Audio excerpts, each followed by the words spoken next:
দুজন মিলে ওই হসপিটালে আমার বন্ধুটা এও হেঁটে হেঁটে আসছিল, আমি আরো হেঁটে হেঁটে আসছিলাম, এটা এইখান থেকে পার হলো। পুলিশের সঙ্গে সঙ্গে ধরে নিল, প্রথমে হাফ প্যান্ট নিয়ে শুরু করলো, দিয়ে তারপর হেলমেট নিয়ে শুরু করলো। হেলমেটটা নয় মানলাম, হাফ প্যান্টে কোনো রাইট নেই, হাফ প্যান্ট পরে চাওয়াতেই পারি, ওটা আমার নিজের, ওটা চাওয়াতেই পারি, সেটা নিয়ে শুরু করলো, দিয়ে মারতে শুরু করলো আমাদেরকে। তোমাদেরকে আগে মেরেছে? এই মেরে এরকম করলো, প্রথমে ওরা শুরু, আমরা রেসপেক্ট কেন বড় হয় আর পুলিশ অফিসাররা তো আমরা রেসপেক্ট দিয়েছিলাম, আমরা কোনো কিস্তি খাওয়ানি বা গায়ে হাত আমরা কিছু দিইনি। উনি চাবি ভাবি কাটতে এসেছিলেন, চাবি নেওয়ার কেন মারলো, কারণটা কি ছিল? ওটাই কেন কারণটা ওটাই জানতে চাই। প্রথমে তোমাদের আমি বলবো, আগে তোমার নামটা বলো, তোমার নামটা বলো। হুগলির অন্যতম ব্যস্ততম এলাকা চুচুড়া হাসপাতাল রোড শুক্রবার সকালে রীতিমতো রণক্ষেত্রের চেহারা নেয়।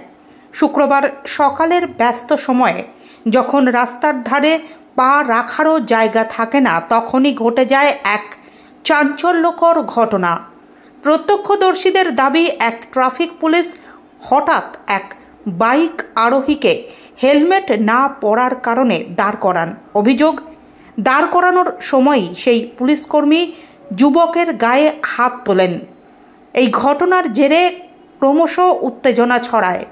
উপস্থিত যুবকের কয়েকজন সঙ্গী ও বন্ধুবান্ধব দ্রুত ঘটনাস্থলে এসে ওই পুলিশের ওপর চড়াও হয়। শুরু হয় প্রকাশ্যে মারধর। এক পুলিশকর্মীকে রাস্তার ওপরেই মারতে থাকে কয়েকজন যুবক। এই ঘটনার জেরে ব্যস্ত হাসপাতাল রোডে বিশৃঙ্খলা দেখা দেয়, যান চলাচল ব্যাহত হয়, সাধারণ মানুষ আতঙ্কিত হয়ে পড়েন।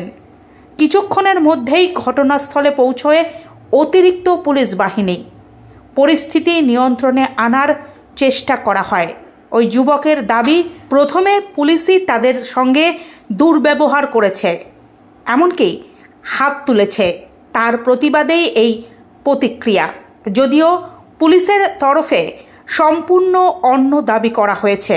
এই ঘটনার ভিডিও সোশ্যাল মিডিয়ায় ছড়িয়ে পড়তেই তা আরও বিতর্কের সৃষ্টি করেছে। প্রশ্ন উঠছে, আইন রক্ষাকারী বাহিনীর সদস্য যদি এভাবে জনতার হাতে মার খান, তবে রাস্তায় শৃঙ্খলা বজায় থাকবে কিভাবে? আবার অন্যদিকে যদি পুলিশ নিজেই আইন লঙ্ঘন করেন এবং জনতার সঙ্গে দুর্ব্যবহার করেন, তবে প্রশাসনের দায় কতটা? এই ঘটনার পর শহরের ট্রাফিক কন্ট্রোল নিয়েও প্রশ্ন তুলেছেন অনেকেই। ওই পুলিশওয়ালাটা এতজনের গাড়ি যাচ্ছে, যদি চেকিং হয় একটা প্রপার চেকিং এ প্রতিজনের ড্রাইভিং লাইসেন্স আর হেলমেট দেখা উচিত। একমাত্র আমাদেরকে টার্গেট করা হলো। কেন টার্গেট করা হলো? কারণ আমরা ইয়ং বলে আমরা টার্গেট হবো? আমরা যখন ওদেরকে বললাম আপনার ভিডিও করার রাইট নেই, উনি একটা এর ফোনটা 80,000 টাকা ফোনটার দাম এমনি করে সরিয়ে দিচ্ছে। ফোনটার কর্তৃপক্ষের দায় কে নেবে? উনি নেবেন? 1 টাকার জন্য উনি নেবেন না। যখন আমরা বললাম আপনি ফোন নিতে পারবেন না, উনি আমাদের দুবার ঠেললো এমনি করে। আমরা কেন সহ্য করবো? যখন আমরা কিছু বলতে গেলাম তখন একে 2 চড়, আমাকে 1 চড় মারলো। দেখা গেল যে তোমাদেরকেও মারতে হলো। কেন তোমরা মারলে? কেন মারবো না দাদা, যদি ওরা আমাকে এটা শেখানো হয়েছে, পুলিশ হোক নেতা হোক যেই হোক, যদি গায়ে হাত তোলে আমাদের যদি দোষটা থাকে আমরাও সেম কাজটাই করবো। আগে তোমাদেরকে মারা হয়েছে? হ্যাঁ, আমাদের একা নয়, 4টে ছেলেকে মারা হয়েছে। 4টে ছেলেকে যদি আমাদের প্রথমে মারার ইন্টেনশন থাকতো, ইনি এতক্ষণ বাঁচতো?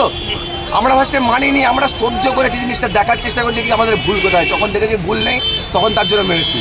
কি নাম তোমার? সপ্রদীপ ঘোড়ায়।